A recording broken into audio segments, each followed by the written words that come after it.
How have you been? I'm your host, Dr. Sane, and here's a warm welcome to my channel. Today, I thought of sharing some information with you about a horrific crime that took place in the Philippines due to greed and lust. Hope you give me a like and subscribe to my video to support the channel. Thank you guys, and remember, viewer discretion is strongly advised as the story is quite graphic and this is not for anybody under the age of 18.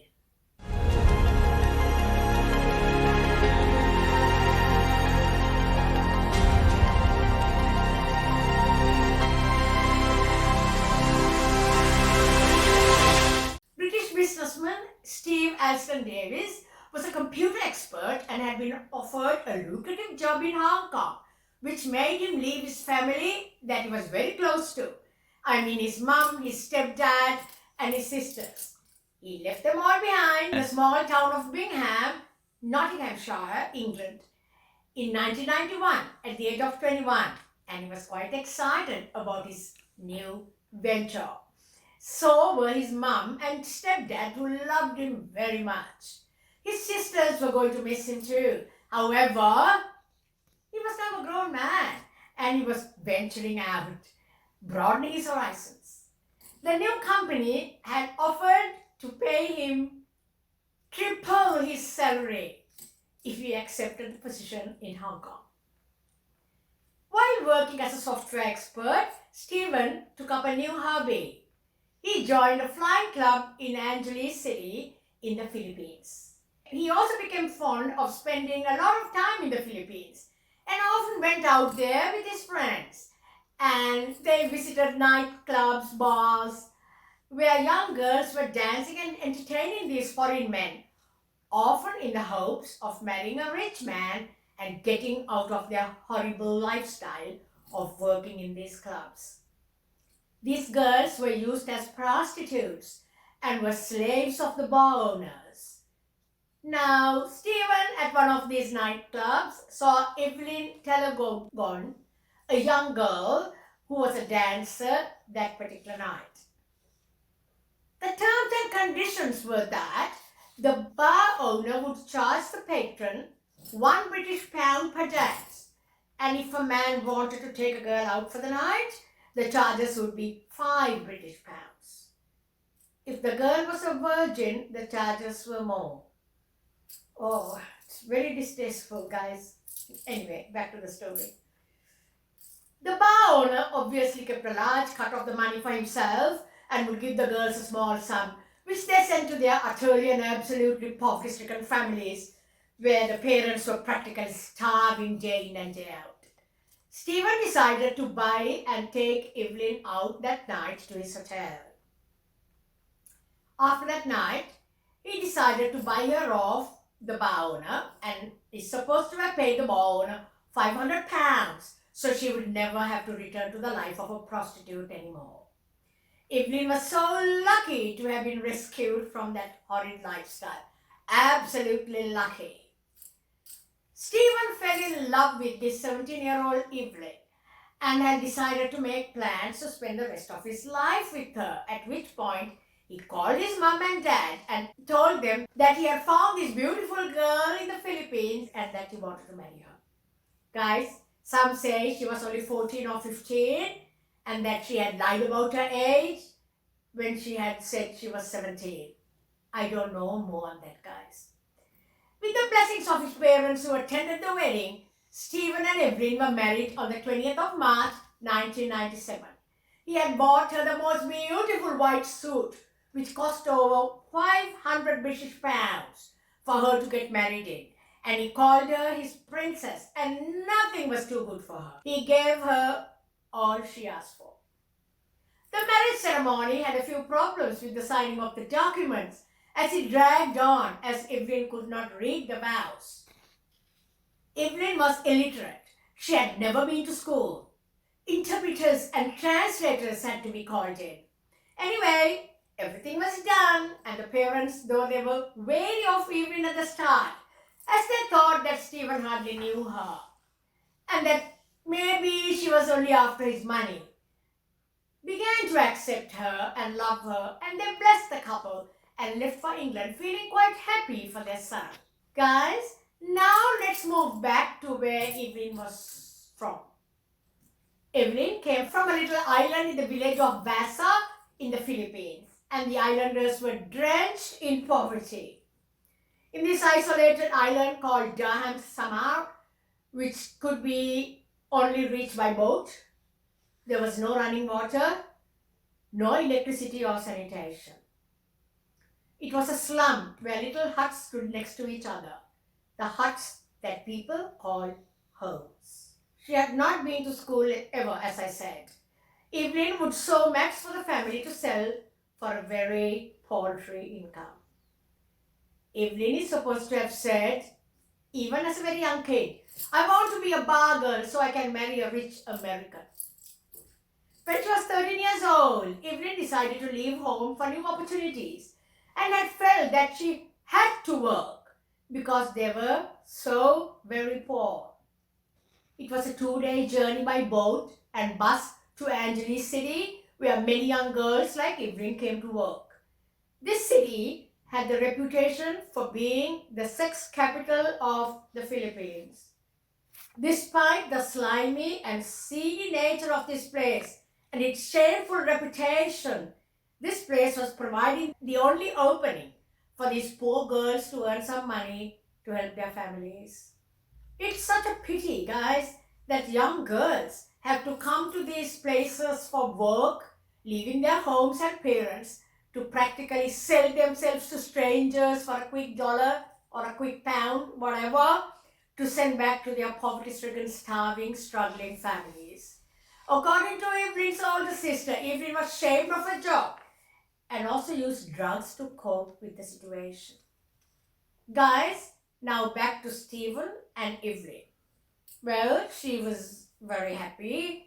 She showed she was very happy, but it's believed that she was totally attracted to Steven's money.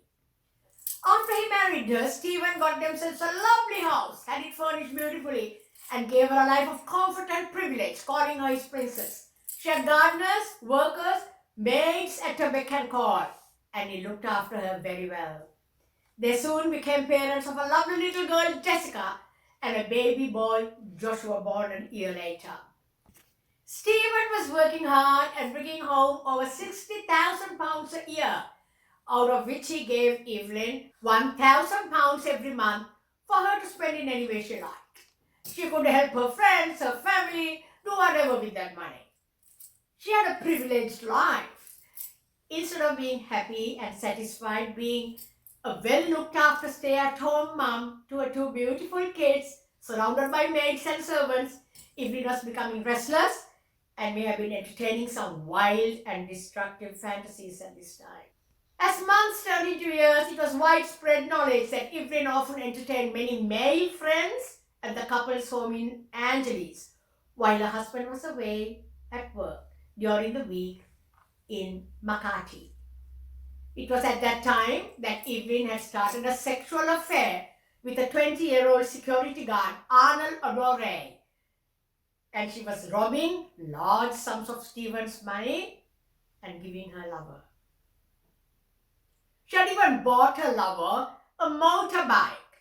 She even went to the extent of selling her wedding ring to finance Adore's whims and fancies for luxuries in life. This treacherous woman then stole even the money that Steven had given her to pay for their daughter's preschool enrollment. And she had given that money to Adore as well. Steven was very disappointed.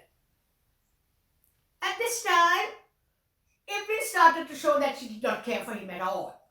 They had totally grown apart, and Evelyn kind of rejected and hated him. And Steven started spending more and more weeks away from his home, at his business partner's home, Mike Dunn. Maybe Steven probably might have been planning to divorce her. I don't know, guys. We don't know that. Or maybe he was thinking of fixing things. He loved her still, and he had the 2 little children to think about. Steven had, meanwhile, employed Evelyn's sister Gina as a nanny to help with the kids. and Gina, who witnessed Evelyn's behavior, had confronted Evelyn about the affair. Believe me guys, Evelyn had admitted to Gina that she was in love with this man Odore and that they were having an affair. Guys, yes, I need to tell you that Adore, the security guard lover of Evelyn, was making only £1,000 a year. Evelyn's pocket money itself she got from Steven was 12 times higher. The vicious cycle of greed and lust continued on. Adore must have played this foolish woman like a fiddle, telling her how much he loved her. Oh yeah, he loved her. She represented money, just like how Steven represented money to her. Guys, money has a habit of doing horrible things to people. By January 2002, Steven stopped Evelyn's allowance. How was Evelyn going to pamper her lover now? Her new Romeo? Adore? Oh, one more thing, guys. Evelyn's lover Adore had a very bad reputation, was known for being a violent thug and a dishonest, dangerous ruffian, and was a married man. But his wife had left him over the relationship with Evelyn. That's a little more about the scandal. Mushrooming other scandals. Guys, now let's get on to July 2002.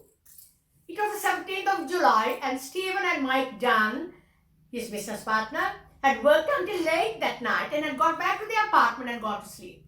Around 2 a.m., as the two men were fast asleep, 3 men with drawn handguns crashed into Mike's room.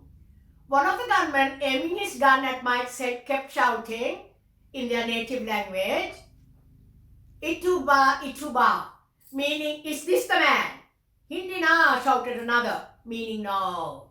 They then grabbed Mike's phone, wallet and car keys and rushed into Steven's room.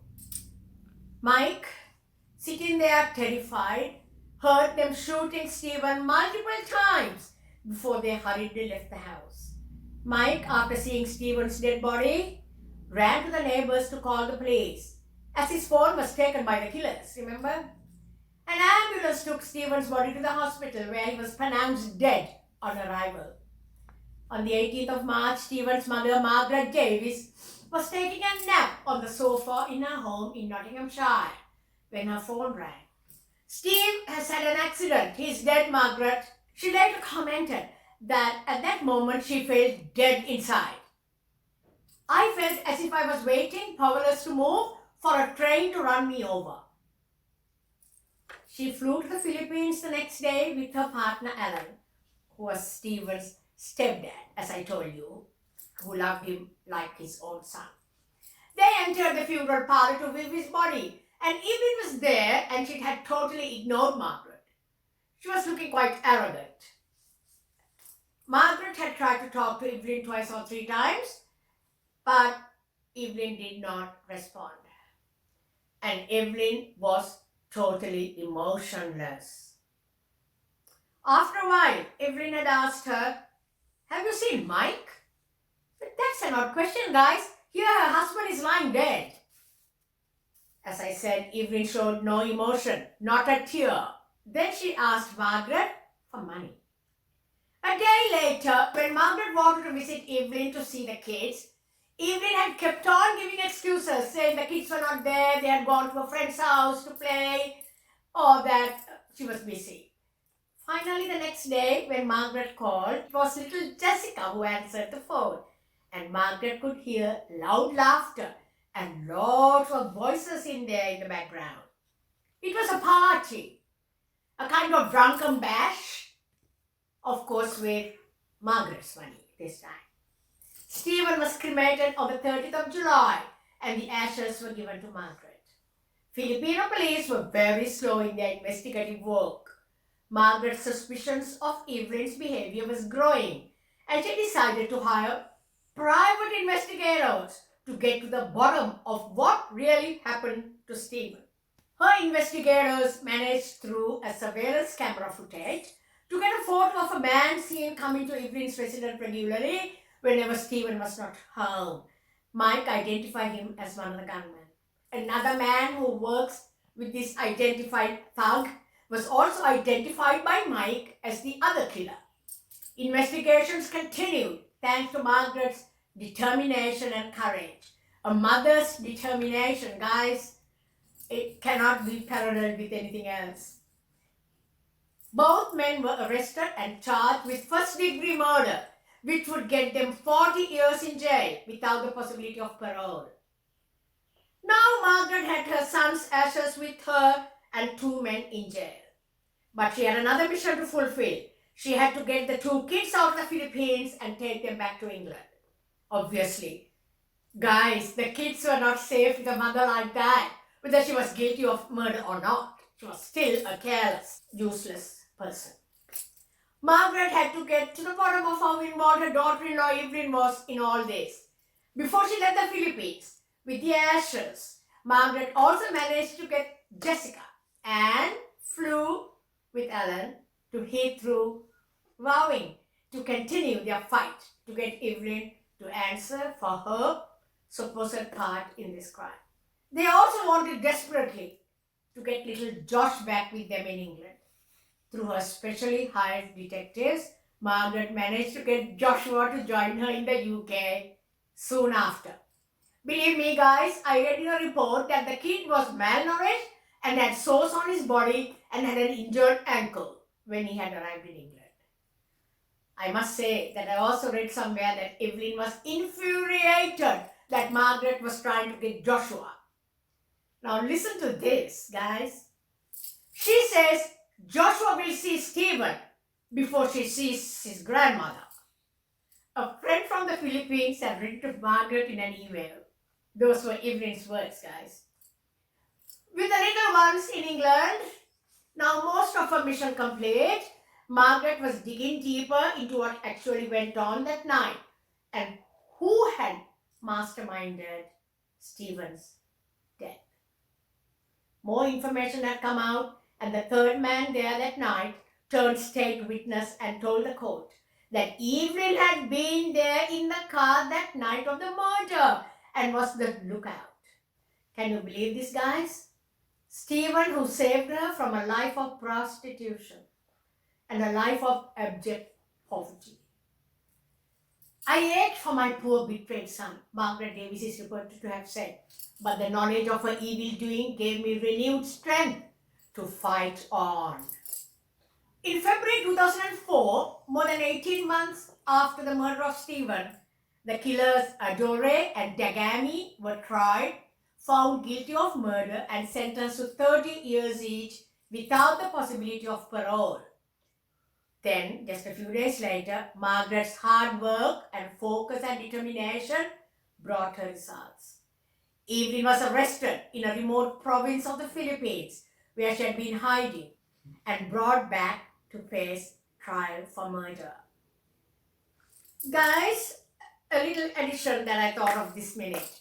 I read somewhere that she had had a secret abortion while Steven was away working, and also that she had been pregnant again, and a lot of people believe that both those later pregnancies were that she was carrying Adore's babies. I don't know. Nobody knows. So she had one abortion, reported to be a secret abortion, and then at the time of her arrest, she wasn't pregnant, which means she must have gone through another abortion. Nobody knows. I don't know, guys. I don't know more details on that. Back to the courtroom. In a stifling, shabby, decrepit courtroom, where the falling pieces of a pedestal fan were tied or kept together by a piece of cloth tied around it, Margaret Davis finally got justice for her son. Evelyn was convicted of murder and sentenced to 40 years in prison without the possibility of parole. Guys, this evil and foolish woman will suffer every day of her life for 40 years, rotting in a prison, and one day come out an old, wasted, sad woman. I wanted her to wake up every day knowing that she would never see her children. This is what it is like for me, and it is the worst feeling a mother can experience. Margaret's words. But Margaret Davis did not let it end there. She confronted her daughter-in-law in the waiting room outside the court, asking her, "Was it worth it, Evelyn?"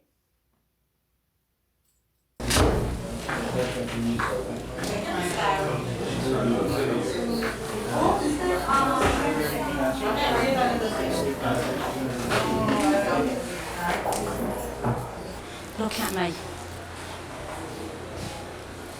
Your daughter cries for you.